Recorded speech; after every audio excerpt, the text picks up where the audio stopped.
Welcome to Bell with Rock and Money, the podcast where the action never stops and the opinions hit just as hard as the main event. From the opening bell to the final pin, we're breaking down everything happening inside the squared circle. Whether it's making bold pay-per-view predictions, calling our shots on who's walking out with the gold, or debating the outcomes before the bell rings, we've got you covered. So lace up your boots, turn up the volume, and get ready, because the match starts now. Welcome back, wrestling fans, to the only podcast that you need to know about for all your wrestling needs. This is Bell to Bell with Rock and Money. My name is B Money, and I am your master of ceremonies. I am Rock, and before we get started going into the pay-per-views from this previous weekend, we're going to start it off by wishing a very happy birthday to the man, the myth, the legend, Terry Funk. B Money. Well, thank you. I appreciate it. Happy birthday, my friend. Happy birthday. Hey, I'm in good company. I got Terry Funk and Cody Rhodes with my birthdays, so There you go. I'll take it. I'll take it every time. Well, I appreciate it, Rock. Not a problem. All right. Well, like Rock said, we are going to get into some pay-per-views from over the weekend. We had a busy weekend. It was very busy. Had 4 pay-per-views this weekend, which is unheard of in this modern era. But it kind of seems like it's going to happen more and more in the coming months and possibly years. Who knows? So we're just going to start right from the beginning. Start with Saturday with Night of Champions. Night of Champions. So overall, Rock, what'd you think? For being an Saudi show, I didn't think it was a bad pay-per-view. Yeah, I mean, there were some pretty good matches in there. Yeah. And then there were some that I probably would have seen other matches in place of, but that's neither here nor there. I mean, I feel like that's with any event or pay-per-view. See, but that's the thing. Now that WWE's only doing 5 to 6 matches per, pay-per-view, you should only be having your top stars on these pay-per-views, or your top matches at least. Yeah, what I can't remember what the final number was, but they said 8. They say 8 championships in WWE were not defended Oh, on Night of Champions. I think that's ridiculous. Night of Champions. I think, yeah. Well, but the pay-per-view is called Night of Champions. Yep. Keyword, champions. Every championship should be defended on that show. Hands down. Or at bare minimum, all the matches should be for a title. One of the two. Correct. And I love King of the Ring. I love Queen of the Ring. I don't care for how they did it this year. But I don't feel like Night of Champions is where you need that to end. I don't. That's just my opinion.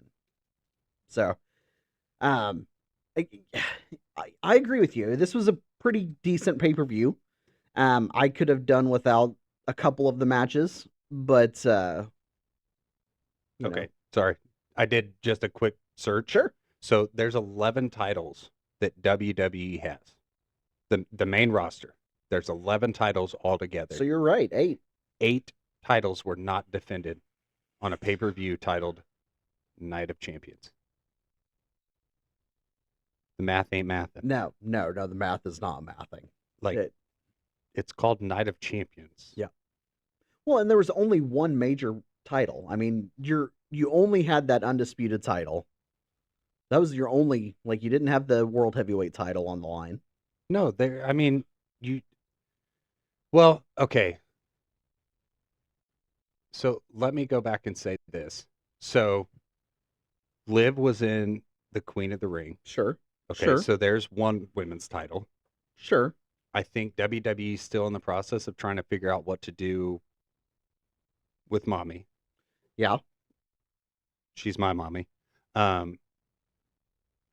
Because I don't even know if they've come out and actually said what's going on with Rhea Ripley. Have they not? WWE hasn't officially.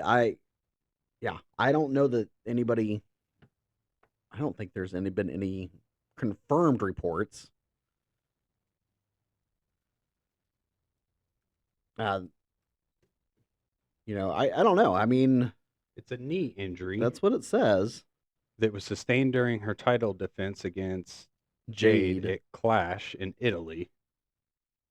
I don't know. Um, so Two take titles. take the two main women's titles out of the picture. But again, you still had the women's IC title, Yep. the women's tag titles. Yep. Neither one of the men's tag titles were on the card. You should have at least had one. Right. Um, I'll give you the fact that you had the undisputed title on the line. Sure. But you didn't have your men's IC title. Like, I don't know. But overall, yeah, it was a decent pay-per-view. Well, and you could have easily put, the War Raiders, going against R-Truth and Damian Priest. They still have the tag titles? Oh Yeah. my gosh. Well, I feel like they'll be losing those soon with Damian Priest going to AAA.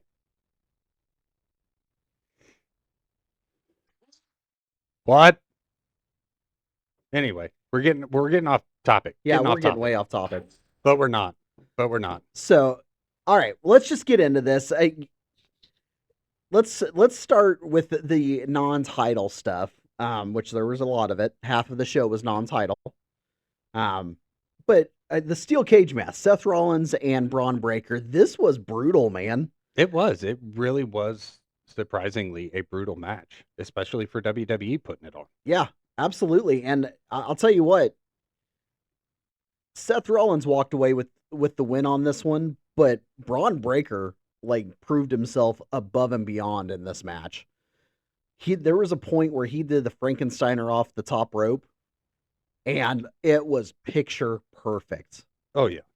And that's with the steel cage right behind him. I mean, this guy is going to be a star and going to be a world champion very soon. Oh, 100%. I mean, and if what he's done in WWE hasn't shown that already, then this match right here proved that. I agree. That he's ready. Yeah. Yeah, this isn't just a normal match that you go out there and wrestle. This was, a steel cage match with tons of brutality. I loved it. I thought it was a great way to kind of settle their feud a little bit. Yep. All right. Queen of the Ring finals. Io Sky versus Liv Morgan. The best part of this match, not to say this wasn't a good match, because it was. It really was a good match. But the best part of this match was Danhausen cursing Liv Morgan before the match. I'm gonna say it. Had that not happened, I think you would have had a different Queen of the Ring. I think you're probably right. The advantage to this is it kind of gives, we talked about it just a minute ago. It gives Rhea Ripley, or WWE a chance to figure out what to do with Rhea Ripley. Yeah. They've got 5 weeks until SummerSlam, so we've got time at this point. True. And I mean, Io already called her shot. Yeah. Io's already said, she did it at the pay-per-view. Yep. So, yeah, it was a good match. Liv Morgan went for her finisher, Oblivion, a couple times, missed it. Io Sky had a shot at the moonsault and missed it the first time, hit it the last time. But overall, just a really good match. Yeah.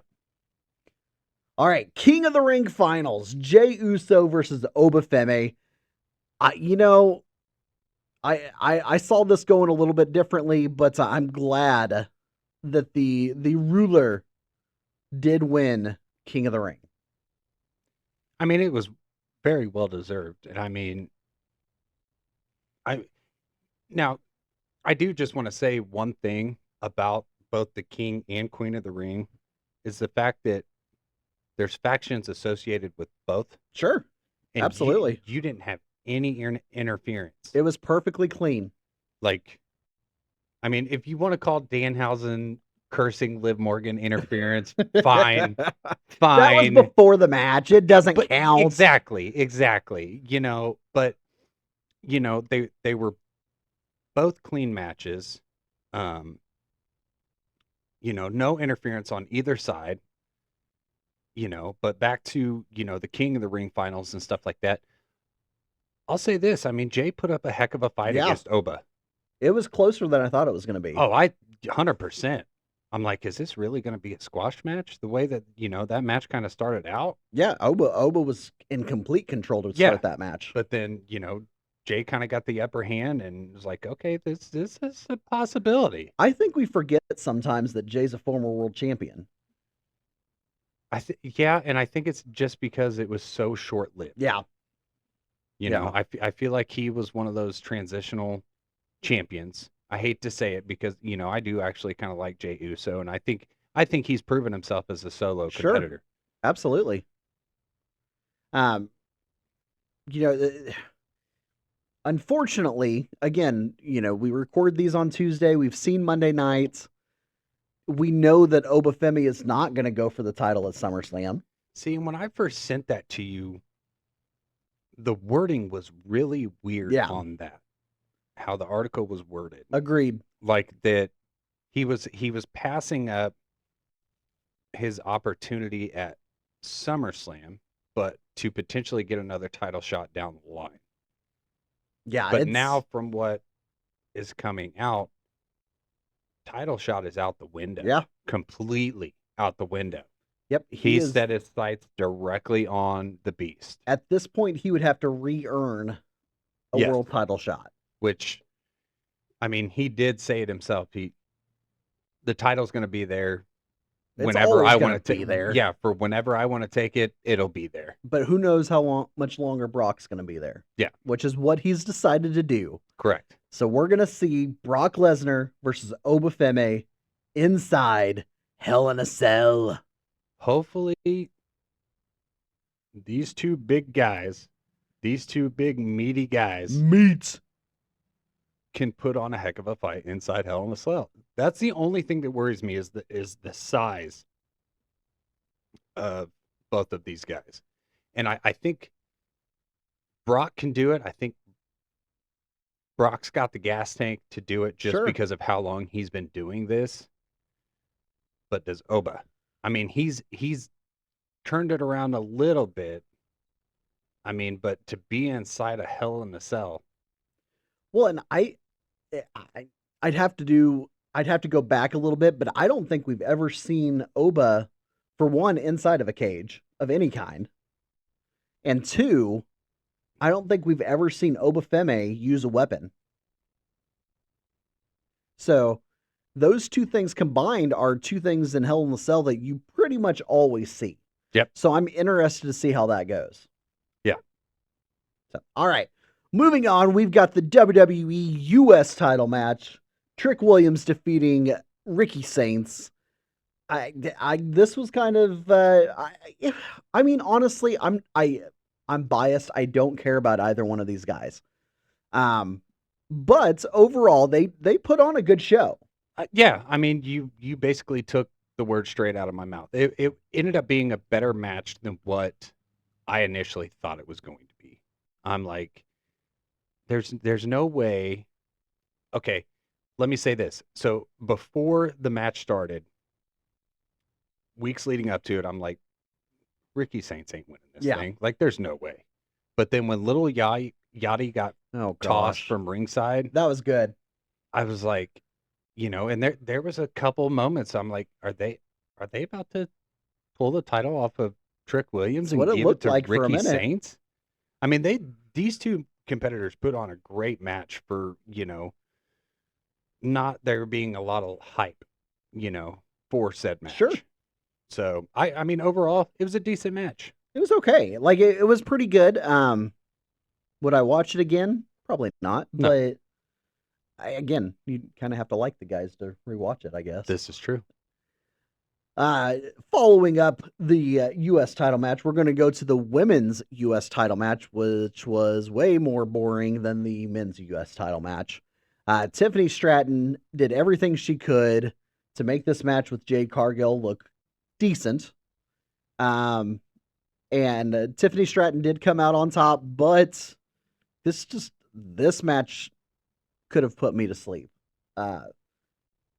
It I'm not did entirely nothing. sure, but I think I went to the restroom during this match, or stepped away, or probably fixed another plate, something. I don't think I watched the entire match because I remember at one point Jade's posse came out and helped her, and Yeah. I'm like, where the heck did they come from? Yeah. It was. Yeah. It's. Again, this was not a good match. Tiffany tried her best to make Jade look good, but unfortunately, Tiffany's just not as experienced as some of these other women that can make somebody else look good. No. Tiffany is still green in her own right. Yeah. But she's still a better competitor than Jade. Yeah. Oh, good night. I mean, that doesn't take much, but Tiffany is a good competitor. Yes. So, all right, main event of the night. We had a triple threat match for the WWE. Did I say WWE? WWE title match. Cody Rhodes defending against both Sami Zayn and Gunther. And this match lived up, man. This was actually a really good match.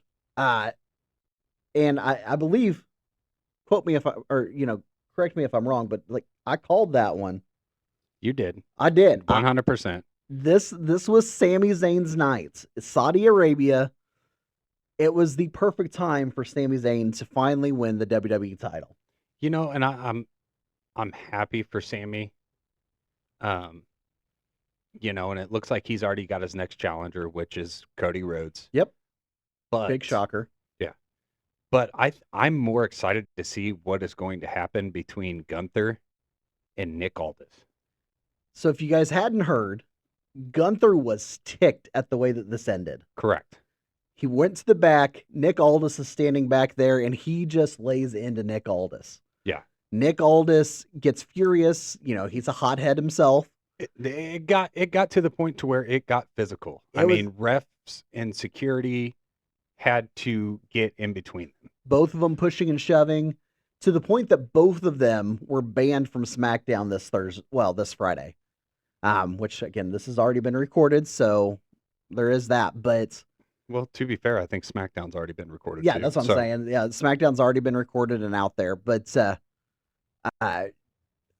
as of this point, Nick Aldis is still on administrative leave, so we'll see what comes to that. But it looks like we might be getting finally Nick Aldis in the ring. I think it's happening finally. Finally. Gosh, I've been waiting a long time for this. This is going to be good. So I'm interested to see what happens to all that. But on another note, Night of Champions in the book for 2026. I don't know. What do you think? Sami's going to successfully defend it against Cody, or you think it's going to be just I appreciate you handing me this, but I'm going to go ahead and give it back to you. Oh man, he's definitely transitional. I don't see him holding it. I know SummerSlam's only 5 weeks away, but I don't see him holding it to SummerSlam. To SummerSlam? I don't think he holds it to SummerSlam. So I did see an interesting take that somebody had posted on Facebook that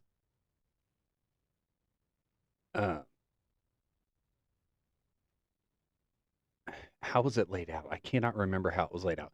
But anyway, the ending was basically with Brock somehow coming out with the title, going into SummerSlam. Yeah. Versus Oba. Yep. Inside Hell in the Cell. I have heard that as well. I'm not sure how it's going to work, but I could definitely see it happening. So, again, Night of Champions in the books. If you have any questions, concerns, comments, let us know. We've got all of our socials up. But for now, guys, that is the bell. Later.